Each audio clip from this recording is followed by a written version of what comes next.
नमस्कार, बायजूस आईएएस हिंदी में आपका स्वागत है। आज हम लोग 18 अक्टूबर 2021 के द हिंदू समाचार पत्र का विश्लेषण करेंगे, जो कि संघ लोक सेवा आयोग के आगामी मुख्य परीक्षा एवं प्रारंभिक परीक्षा के लिए लाभदायी सिद्ध हो सकती है।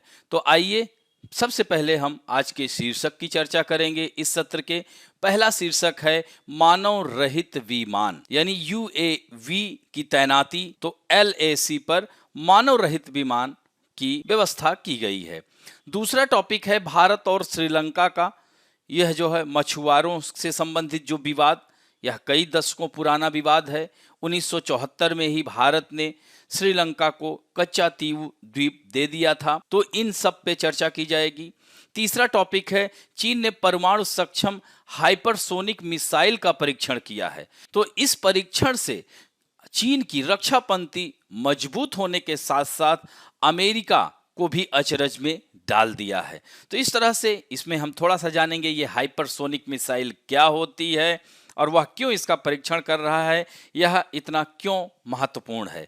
फिर उसके बाद चौथा टॉपिक होगा राज्य चुनाव, जाति आधारित रणनीतियों की सीमाएं। और अगला टॉपिक है ग्लोबल हंगर इंडेक्स, जिसको जो रिपोर्ट आई है इसको लेकर के भारत सरकार ने नाराजगी भी जताई है। क्या भारत को इसमें आमूलचूल परिवर्तन करना चाहिए। और नेक्स्ट टॉपिक है ऊर्जा क्षेत्र को सशक्त बनाना। तो इसके लिए ऊर्जा जो विधेयक है उसकी भी चर्चा की जाएगी। यह ऊर्जा के क्षेत्र में जो समस्याएं हैं उनके बारे में बात करेंगे। और अंत में मुख्य परीक्षा अभ्यास प्रश्न होगा, जिसमें 2 प्रश्नों को हम देंगे और उन प्रश्नों के उत्तर कैसे लिखे जाएं इनके बारे में भी चर्चा करेंगे। तो आइए सत्र को प्रारंभ करते हैं। आज का पहला जो टॉपिक है पेज नंबर 1 पे आया हुआ है। इसको जीएस के थर्ड पेपर सिक्योरिटी के अंतर्गत डाल सकते हैं, सुरक्षा के संबंध में डाल सकते हैं। तो यह यूएवी मैंने कहा था, तो मानव रहित विमान। तो यूएवी ने पूर्वी क्षेत्र में, यानी पूर्वी क्षेत्र की अगर हम बात करें तो ये वाला पार्ट असम, अरुणाचल प्रदेश, यानी सेना की निगरानी को बढ़ावा दिया है। तो यहाँ पर सबसे पहले यह आपके लिए जानना आवश्यक है कि मानव रहित विमान है क्या। तो इसे अनमैन्ड एरियल व्हीकल या ड्रोन की संज्ञा दी जाती है। तो यह सैन्य अभियानों में शत्रु क्षेत्र की टोह लेने और आवश्यकता पड़ने पर आक्रमण करने के लिए भी उपयोग में लाया जाता है। तो इन विमानों को ड्रोन विमान भी कहा जाता है और यह रिमोट कंट्रोल के द्वारा इनको नियंत्रित किया जाता है। तो इसके लिए कोई मानव चालक की आवश्यकता नहीं होती है। तो यह जो खबर आई हुई है, तो असम के मीसामारी सेक्टर में सीमा के एक विमानन स्क्वाड्रन में काम कर रहे भारतीय सेना ने एक हेरोन मार्क 1 मानव रहित हवाई वाहन ड्रोन को चीन पर निगरानी के लिए तैनात किया गया है। तो इस तरह से अधिकारियों का यही कहना है कि ये जो मीसामारी है, यह आर्मी एविएशन ब्रिगेड को इस साल मार्च में ही उड्डयन संसाधनों को बेहतर कमान और नियंत्रण को सक्षम करने के लिए बनाया गया था। हालांकि यह जो है कहा जा सकता है कि कोरोना के दौरान ही, यानी यह जो है यहाँ पर जो भारत और चीन विवाद चल रहा था, गलवान घाटी विवाद, उसके बाद से भारत लगातार एक्टिव है। ऐसे में वह अपनी सुरक्षा पंक्ति को मजबूत करते हुए पूर्वी भारत पर भी अपना पूरी तरह से पकड़ को बनाए हुआ है। तो इसमें ब्रिगेड चीता, एडवांस लाइट हेलीकॉप्टर ध्रुव, यूटिलिटी हेलीकॉप्टर रुद्र, हथियार वाले एलएच और हेरॉन आई यूएवी संचालित करती है। तो इसमें 3 आरपीए उड़ानें आर्मी एविएशन स्क्वाड्रन के तहत कार्य कर रही हैं और करीब 14 ये है मानव रहित विमान इसमें शामिल हैं। तो इस तरह से सेना के पास 90 एएलएच और 75 रुद्र हेलीकॉप्टर सेवा में हैं, जो कि हिंदुस्तान एरोनॉटिक लिमिटेड है, जिसे HAL कहते हैं, के द्वारा डिजाइन और विकसित किया गया है। तो सेना उड्डयन भी जल्द ही एक निगरानी डाउनलिंक प्रणाली, विमान रोधी मिसाइलों, मिसाइल प्रणालियों के खिलाफ जवाबी उपायों, नई पीढ़ी के निगरानी पॉड्स को शामिल करने के लिए तैयार हैं। तो इस तरह से कह सकते हैं कि पिछले कुछ वर्षों में सेना और वायुसेना ने वास्तविक नियंत्रण, जिसे LAC और LOC, यहां पर इन दोनों में अंतर भी ध्यान रखिएगा। LAC भारत और चीन के बीच में है, LOC जिसे लाइन ऑफ कंट्रोल कहा जाता है, यह भारत और पाकिस्तान। तो LOC इधर है और इधर जो है चीन के तरफ LAC है। तो इस तरह से उन्नत उपकरणों को लगाया जा रहा है। तो इजरायली हेरॉन 1 UAV को भी अपग्रेड करने की प्रक्रिया में है। सेना ने हाल ही में इजराइल एयरक्राफ्ट इंडस्ट्री ने 4 हेरॉन TP यानी मीडियम एल्टीट्यूड लॉन्ग एंड्योरेंस, जिसे MALE कहा जाता है, के पट्टे पर दिया है, जो कि हेरॉन 1 की तुलना में बहुत अधिक सक्षम है। हालांकि इसके संदर्भ में कुछ चिंताएं भी हैं। तो जो प्रमुख चिंता है कि चीता और चेतक जो हेलीकॉप्टर हैं, ये काफ़ी पुराने हो चुके हैं, काफ़ी पुराना बेड़ा हो गया है और इसका तकनीकी जीवन कहा जा रहा है कि 2023 तक यह बंद हो जाएगा। ऐसे में भारत रूस का जो KA-226T हेलीकॉप्टर सौदा कई वर्षों से यह रुका हुआ है, तो इसको करना बहुत आवश्यक है। हालांकि भारत स्वदेश निर्मित विमानों पर भी पूरी तरह से अपने आप को आत्मनिर्भर बनाने के प्रयास में है, लेकिन यह चिंताओं की वजह से कहीं न कहीं भारत की रक्षा पंक्ति को मजबूत करने के लिए पहले से ही भारत को अवेयर रहना होगा। अब बढ़ते हैं दूसरी खबर की ओर। पेज नंबर 10 पे आया हुआ है, इसको GS के सेकंड पेपर में डाल सकते हैं। Tamil Nadu police warn of likely attack on fisherman, यानी मछली जो मारने वाले जो जाते हैं खासकर दक्षिण भारत में, यहाँ पर ये समस्या कच्चा तीऊ समस्या की इसमें चर्चा करेंगे, यानी भारत श्रीलंका संबंधों के बारे में थोड़ा सा चर्चा करेंगे। तो तमिलनाडु पुलिस ने श्रीलंकाई समुद्री सीमा में मछली पकड़ने के लिए आंतरिक समुद्री सीमा पार करने वाले मछुआरों पर हमले की संभावना पर अलर्ट जारी किया है। तो इसमें जो महत्वपूर्ण बिंदु यही है कि ये जो कच्चा तीऊ क्षेत्र है, मछली पकड़ने को लेकर भारत और श्रीलंका के मछुआरों के बीच बढ़ते मतभेदों की पृष्ठभूमि को देखते हुए यह संवेदनशील जगह है। इस पर पहले से ही तमिलनाडु पुलिस ने अवेयर किया है कि आने वाले दिनों में घटना घट सकती है, तो मछुआरों को वहां जाने के लिए अवेयर किया जाता है कि आप लोग वहां जाने के लिए अभी जो है अवॉइड करें। तो इस तरह से पुलिस सूत्रों के अनुसार रामेश्वरम में मशीनीकृत नावों के साथ मछुआरे एक सप्ताह के विरोध प्रदर्शन में हैं कि कच्चा तीऊ समुद्र क्षेत्र में उन्हें मछली पकड़ने की अनुमति दी जाए। तो इस तरह से श्रीलंकाई नौसेना द्वारा जब्त की गई नौकाओं के लिए उचित मुआवजे की मांग भी की जा रही है। तो ये तो रही खबर। अब इससे संबंधित थोड़ा सा कच्चा तीऊ विवाद के पृष्ठभूमि में चलते हैं और यहाँ पर आप देख सकते हैं ये कच्चा तीऊ क्षेत्र है रामेश्वरम के आगे। तो यह बहुत बड़ा एक समय में कह सकते हैं यह 1974 में, यानी उस समय तत्कालीन प्रधानमंत्री इंदिरा गांधी और श्री माओ भंडार नायके के बीच में, चूंकि दोनों के बीच संबंध भी अच्छे थे और भारत और श्रीलंका के बीच भी सांस्कृतिक संबंध, रक्षा संबंध सभी मजबूत प्रगाढ़ता रही है, प्राचीन काल से रही है। तो ऐसे में कच्चा तीऊ द्वीप को देने की बात की गई और 1976 में यह समझौता भी कर लिया गया। हालांकि यह कहा गया कि व्यवहारिक तरीके से लोग यहां पर मछलियां मारने के लिए आ सकते हैं, लेकिन फिर से तब से यह विवाद का रूप आप यहां पर देख सकते हैं कि total annual catch in Tamil Nadu, देख रहे हैं ना, मीट्रिक टन इतनी जो है मछलियों का यहां से जो है वो लोग उत्पादन करते हैं या मछलियां पकड़ते हैं गल्फ ऑफ मन्नार के क्षेत्र। तो इस तरह से कह सकते हैं कि तमिलनाडु इस पर लगातार बराबर जो है नजर बनाए रखता है। तो कच्चा तीऊ विवाद, इस द्वीप का उपयोग मछुआरे अपने जाल को सुखाने के लिए करते हैं। तो ब्रिटिश शासन के दौरान इस द्वीप का संचालन भारत और श्रीलंका द्वारा यह संयुक्त रूप से किया जाता था।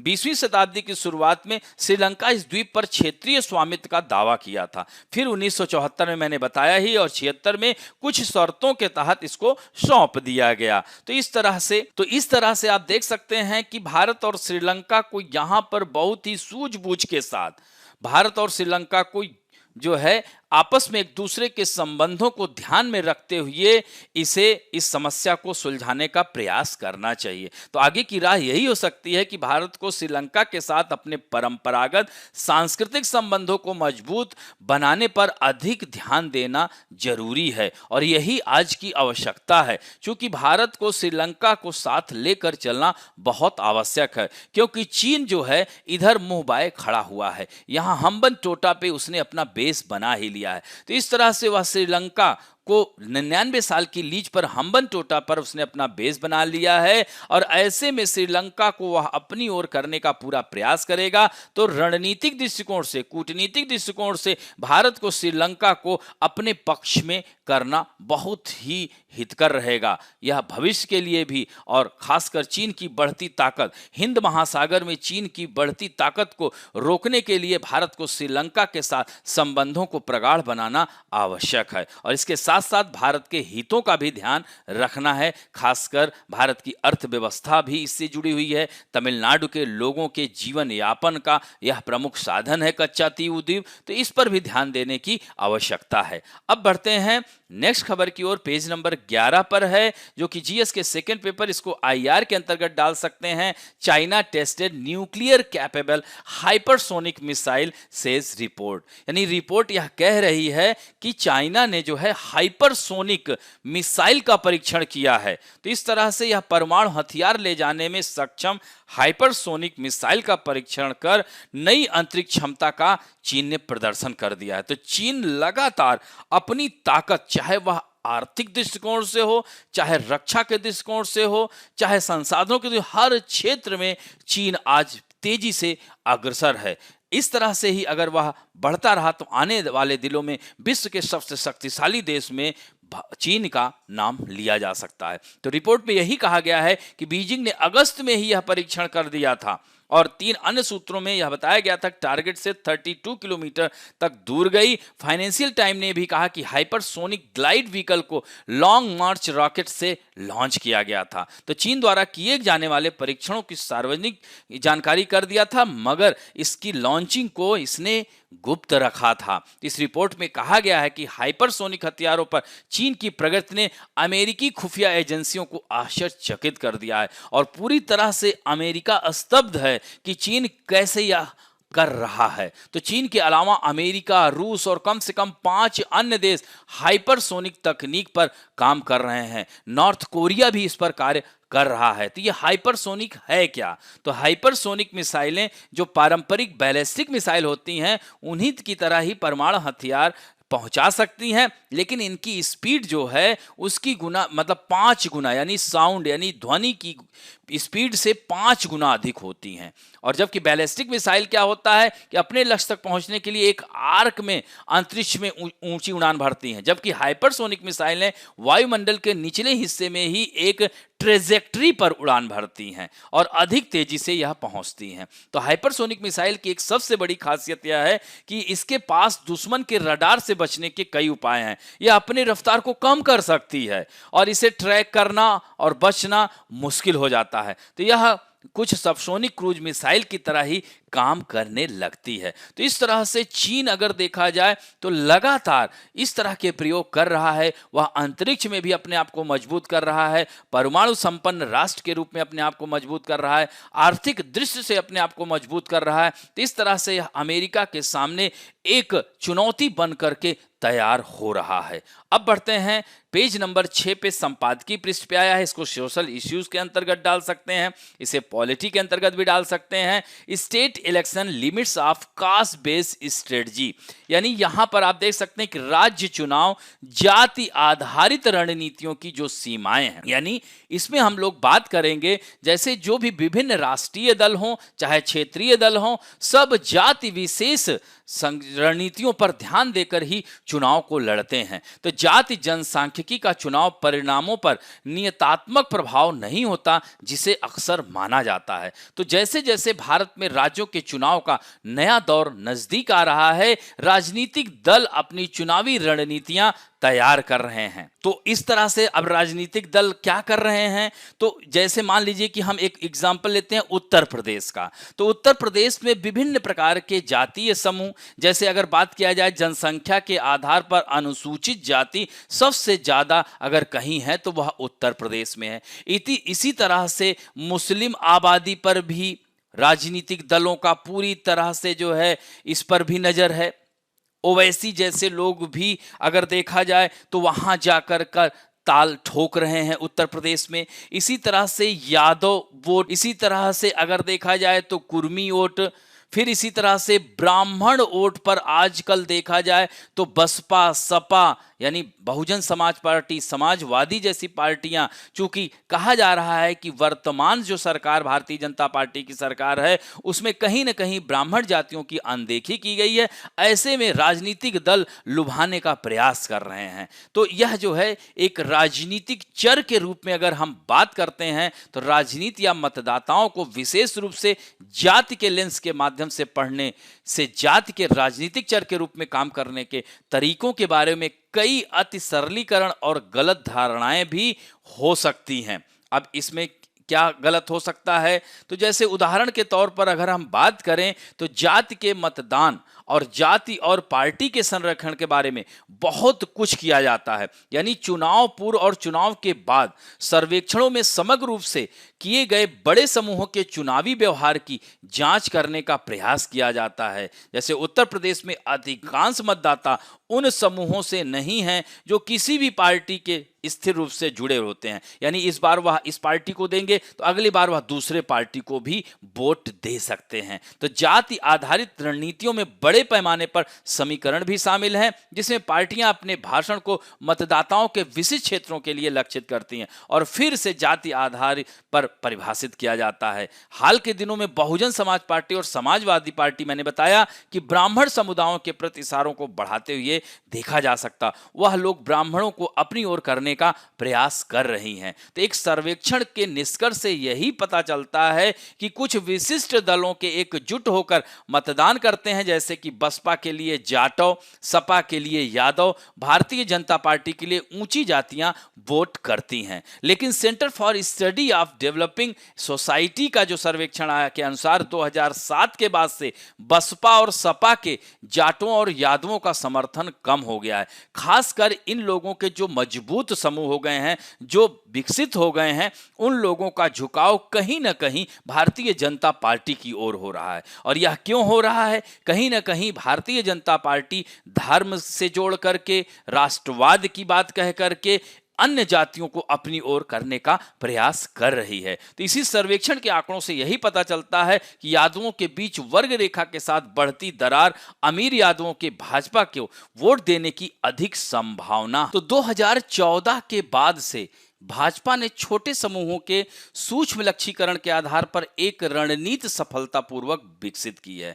यानी इसका मतलब क्या हुआ कि भारतीय जनता पार्टी ने छोटे छोटे जाति समूह, जैसे एक पार्टी है अपना दल, सुना होगा उत्तर प्रदेश में, तो वह उसमें जो है पटेल समुदाय के लोग ज़्यादा हैं, पटेल जाति के लोग ज़्यादा हैं, तो वह जो है वह उन लोगों पर जो है अपने साथ उनको लेकर चले। इसी तरह से सुहेलवा पार्टी है, इसी तरह से निषाद एक पार्टी है, तो इन लोगों की भी जनसंख्या काफी मात्रा में है। तो इन छोटे छोटे लोगों को उन्होंने लक्षित किया और जीत हासिल की। तो 2014 का चाहे इलेक्शन हो, चाहे 2017 का इलेक्शन हो और चाहे 2019 का हो, हर बार जो है इन्हें विजय हासिल हुई है। तो इस तरह से जातिगत विचार अभी भी काफी हद तक टिकटों के वितरण को निर्धारित करेंगे, जो बदले में राज्य विधानसभा में विभिन्न समूहों के प्रतिनिधित्व को आकार देंगे। लेकिन यह मतदाताओं के चुनावी व्यवहार की जटिलता, न ही समग्र पार्टी अपील या अभियान प्रभावों के लिए जिम्मेदार है।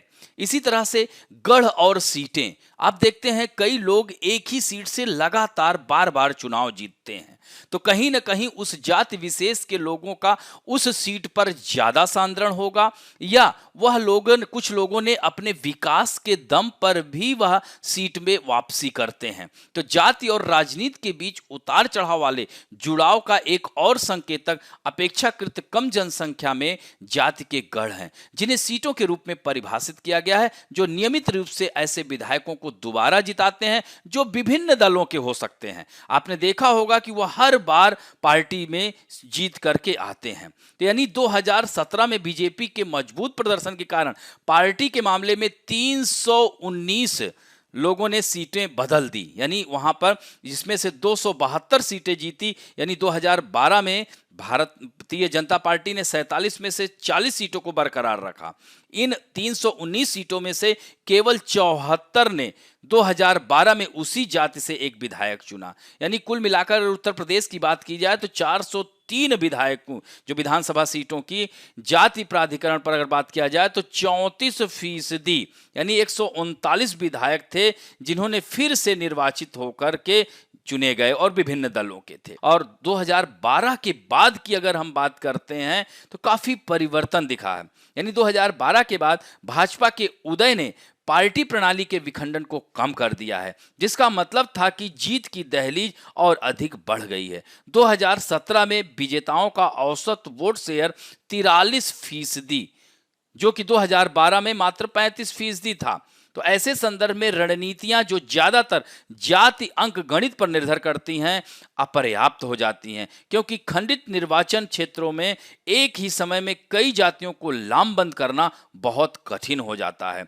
और यही बताता है क्या भाजपा ने अपने विरोधियों के खिलाफ काफी कह सकते हैं रणनीति बनाई। संसाधनों और संगठनात्मक ताकत के सवाल से परे भाजपा ने जाति, धर्म, राष्ट्रवाद, कल्याण और अपने विरोधियों को लक्षित करने वाले एक अभिजात वर्ग विरोधियों को बता करके और इस तरह से उनके विश्वास को जीतकर इस तरह से जाति आधारित कह सकते हैं कि वह चुनाव रणनीतियां कम हुई हैं। पिछले अगर चुनाव में देखा जाए, उत्तर प्रदेश का जो पिछला चुनाव था 2012 के बाद का चुनाव में काफी परिवर्तन देखा गया है। तो आगे की राह क्या हो सकती है? क्या फिर से सपा बसपा जाति आधार पर फिर से जीत कर वापसी करेंगे? तो यहाँ पर यही देखना होगा कि यह तो भविष्य तय करेगा। क्या ये पार्टियां अपनी चुनावी रणनीतियों को फिर से शुरू कर सकती हैं या जाति के आधार पर लोग फिर से अपनी पार्टियों को जिताने में सफल हो सकते हैं? यह अभी देखना बाकी है। अब बढ़ते हैं पेज नंबर 7 पे ही है, इसको गवर्नेंस में जीएस के सेकंड पेपर में डाल सकते हैं।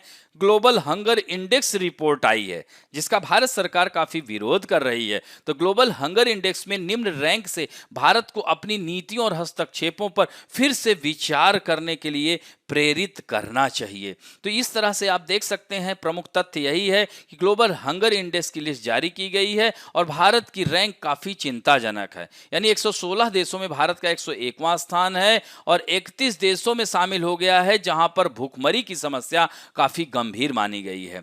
और पिछले साल जो है भारत का 94वां स्थान था 107 देशों की सूची में। तो इस तरह से भारत को इस रैंकिंग पर आपत्ति है।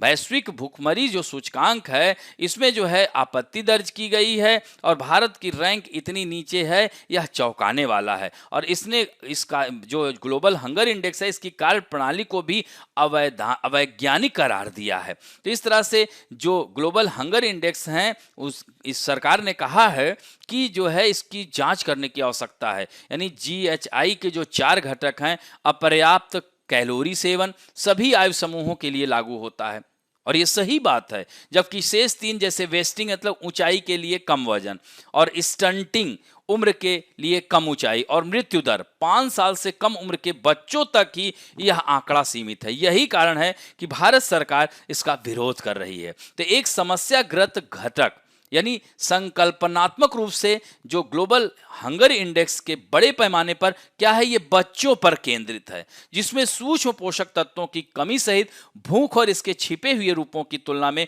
कुपोषण पर अधिक जोर दिया गया। यही कारण है कि भारत की रैंकिंग को कम कर दिया गया। तो भारत जैसे विशाल और विविधता वाले देश में इस तरह की समस्याएं कैसे समान कैलोरी मानदंड आप लागू कर सकते हैं? तो यही सब की वजह से भारत ने ग्लोबल हंगर इंडेक्स आंकड़ों पर आपत्ति जताई है। वेस्टिंग और स्टंटिंग से निपटना, तो जीएचआई के एक ऐसे डोमेन में भारत के निराशाजनक रिकॉर्ड को उजागर करता है जिसका वह शायद ही बचाव कर सकता, वो है बाल कुपोषण।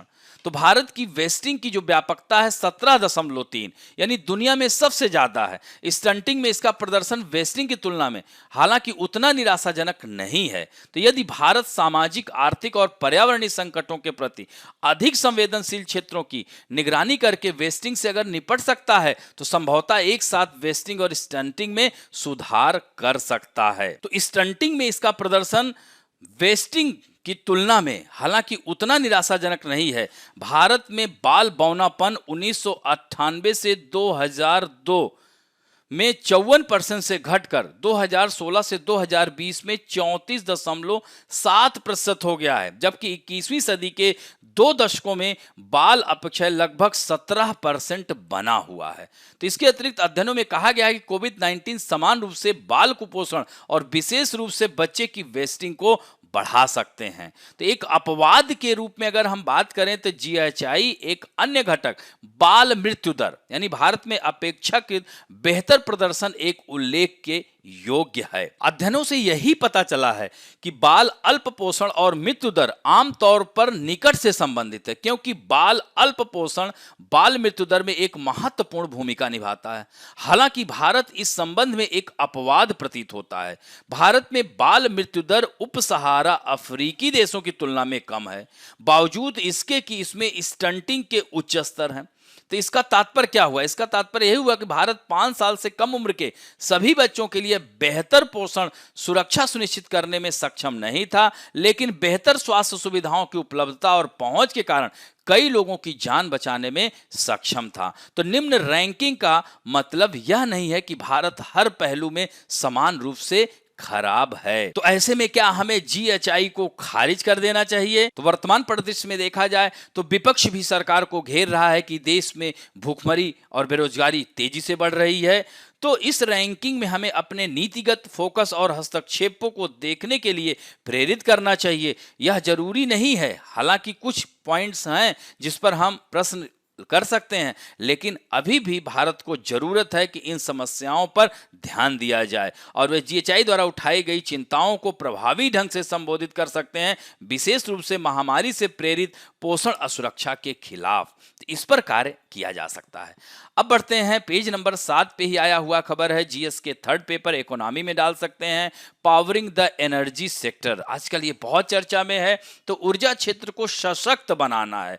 तो इसमें जो बिजली संशोधन यानी विद्युत संशोधन विधेयक 2020 है, यह एक गेम चेंजर साबित हो सकता है। तो भारत जैसे ऊर्जा पर निर्भर देश में विकास संबंधी प्राथमिकताओं को पूरा करने के लिए किफायती दरों पर ऊर्जा आपूर्ति की उपलब्धता बहुत महत्वपूर्ण है, लेकिन ऊर्जा क्षेत्र कई समस्याओं से घिरा हुआ है।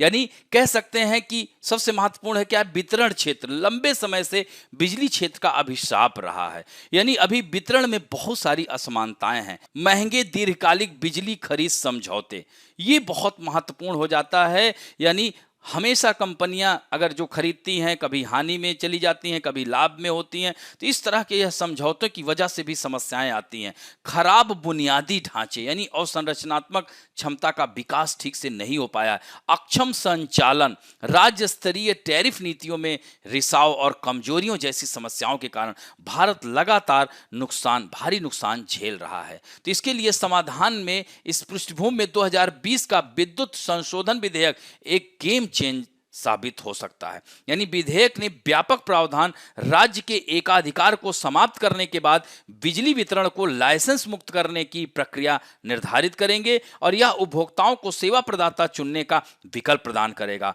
और अपने बिजली आपूर्ति को स्विच करेगा और वितरण में निजी कंपनियों के प्रवेश को सक्षम करेगा, जिससे प्रतिस्पर्धा में वृद्धि होगी। वास्तव में जैसे दिल्ली में डिस्कॉम के निजीकरण ने AT&C घाटे को 2002 में अगर हम बात करें तो 55% से घटा करके 2020 में 9% हो गया है। तो खुले बाजार से बिजली खरीदने के लिए ओपन एक्सेस राज्यों में लागू किया जाना चाहिए। क्रॉस सब्सिडी सरचार्ज, अतिरिक्त सरचार्ज और राज्यों द्वारा लागू किए जा रहे बिजली शुल्क के रूप में बाधाओं की समीक्षा की जानी चाहिए। डिस्कॉम और नियामकों को ओपन एक्सेस के उचित क्रियान्वयन के लिए बोर्ड पर लाया जाना चाहिए, जो उपभोक्ताओं को अपने डिस्कॉम को चुनने के लिए अधिक विकल्प प्रदान करेगा, जैसे वे दूर संचार प्रदाताओं को चुनने में सक्षम हैं। तो इस तरह से अगर बिजली क्षेत्र को मजबूत करना है तो टैरिफ के सवाल पर फिर से विचार करने की जरूरत है। यानी टैरिफ को सिर्फ शुरू करने के लिए आपूर्ति की औसत लागत को प्रतिबिंबित करना चाहिए और अंततः एक परिभाषित समय सीमा में ही ग्राहक श्रेणी आपूर्ति की लागत पर किया जाना चाहिए। तो इस तरह से नवीकरणीय ऊर्जा, तो यहाँ पर विद्युत अधिनियम जो संशोधन 2020 है, इसके सारे पॉइंट जैसे विद्युत वितरण कंपनियों की वैधता यानी लागत आधारित दर को जो है टैरिफ है, कुछ आयोगों की नियामकीय संपदाएं उपलब्ध कराने की प्रवृत्ति को दूर करने के लिए प्रावधान किया जा रहा है।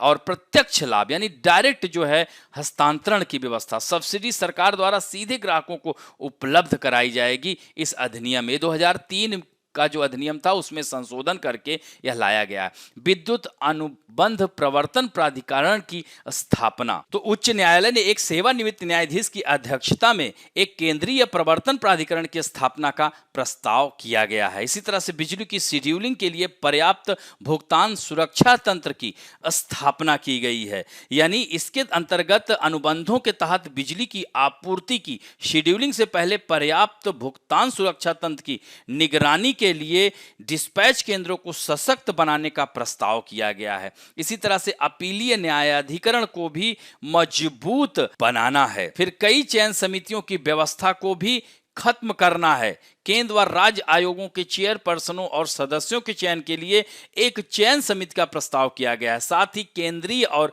राज्य विद्युत विनियामक आयोगों के चेयरपर्सन और सदस्यों की नियुक्ति के लिए एक समान पात्रताओं का भी प्रस्ताव किया गया है इस अधिनियम में। और सबसे महत्वपूर्ण है जुर्माना। तो विद्युत अधिनियम के प्रावधानों और आयोगों के आदेशों का अनुपालन सुनिश्चित करने के क्रम में ज्यादा जुर्माने की व्यवस्था के लिए विद्युत अधिनियम की धारा 142 और 146 में संशोधनों का भी प्रस्ताव किया गया है। इसी तरह से राष्ट्रीय अक्षय ऊर्जा नीति के तहत जो है ऊर्जा के अक्षय स्रोतों से बिजली के उत्पादन के विकास और प्रोत्साहन के लिए एक नीति दस्तावेज उपलब्ध कराने का भी प्रस्ताव किया गया है। विद्युत में सीमा पार व्यापार, ये भी बहुत महत्वपूर्ण है। दूसरे देशों के साथ बिजली में व्यापार को आसान बनाने और विकसित करने के लिए भी प्रावधान किए गए हैं। इसी तरह से फ्रेंचाइजी और उप वितरण लाइसेंसी, यानी कई राज्य और वितरण कंपनियों को एक खास क्षेत्र में विद्युत वितरण का काम फ्रेंचाइजी या उप वितरण लाइसेंसियों को दिया गया है। तो इन सब के माध्यम से निश्चित रूप से जो है यह इसे सशक्त बनाया जा सकता है। यह एक गेम चेंजिंग सुधार हो सकता है। इस तरह से यह जो विधेयक है इसके माध्यम से विद्युत क्षेत्र को सशक्त बनाया जा सकता है।